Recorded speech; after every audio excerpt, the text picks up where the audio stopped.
Hi, I'm Dr. Michael DiTolla, and I practice in Newport Beach, California, inside of the world's largest dental laboratory.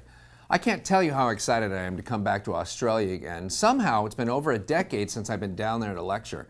And I loved it because Australia reminded me of what Southern California used to look like before it became the post-apocalyptic smog-choked nightmare that it is now. See what I mean? That's awful. We breathe that stuff?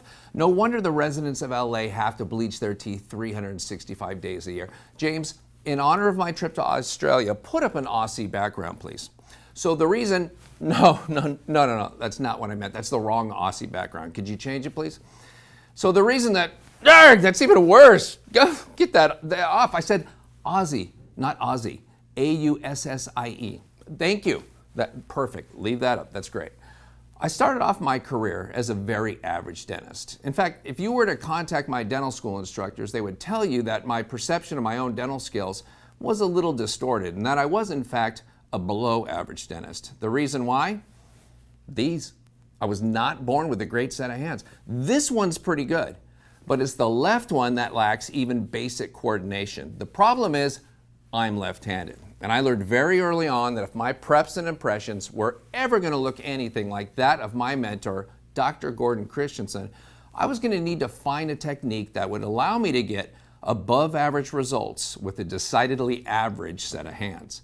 When I couldn't find one that worked for me, I came up with one of my own to ensure great results, and it's called the reverse preparation technique. It's called that because I now prep teeth in the reverse order from how I was taught to prep in school. I prep the gingival margin at the beginning rather than the end, which makes it dramatically easier to get the best margins I've ever prepped.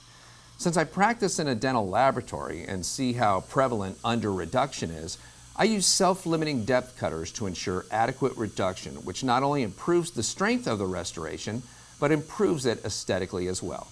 This technique is like having a GPS unit in your car that gets you to a new destination. With this technique, you are almost guaranteed to have your prep end up where you and your dental lab technician want it. Practicing in a dental laboratory has shown me the good, the bad, and the ugly of dental impressions. Yeesh, check that one out. To help our dentists, I've come up with a couple different ways to hopefully get near ideal impressions, or at the very least, acceptable impressions. To me, a crown and bridge impression is simply a measure of a dentist's integrity, nothing more, nothing less. And this is coming from someone who sent his lab some pretty lousy impressions for the first 13 years of my career. But the last 15 have been decidedly better utilizing these techniques.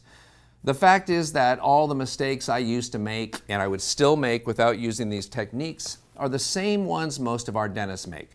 Our lab receives just over 110,000 crown and bridge impressions every month, which is a mind-boggling number. But it gives me a great insight into the prep and impression habits of American dentists in all 50 states. And I can tell you, we all struggle with the same issues. My mission, if you will, is to share what I've learned in my struggle to achieve with average hands, and hopefully you'll find something that helps your dentistry as well. If you want to see what I'm talking about, once a week I grab a real case from a dentist that they've sent into the laboratory, and we sit down and look at it together to see what the dentist did right, what they could have done better, and how the lab can help the dentist get a great result on this case. It's called the Case of the Week, and it's part of our Chairside Live show with a new episode released every Wednesday, or if you're lucky enough to live in Australia, every Thursday at about 2 in the morning. Just Google Chairside Live or go to chairsidelive.com to check it out. Again, I am really excited to come spend some time with you in August 2015, and I promise you will enjoy our time together. And speaking of enjoying your time, you're about to do one of my favorite things, spend the day with the hardest working man in dentistry, my mentor, Dr. Gordon Christensen. The research Gordon and Rella do at CR give us dentistry's most important source of Tell It Like It Is information, the Clinicians Report newsletter. It's dentistry's version of Choice Magazine.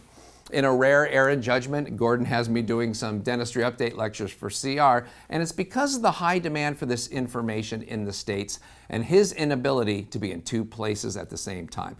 But today he's all yours, chock full of information based on one single premise, that clinical success is the final test. Enjoy.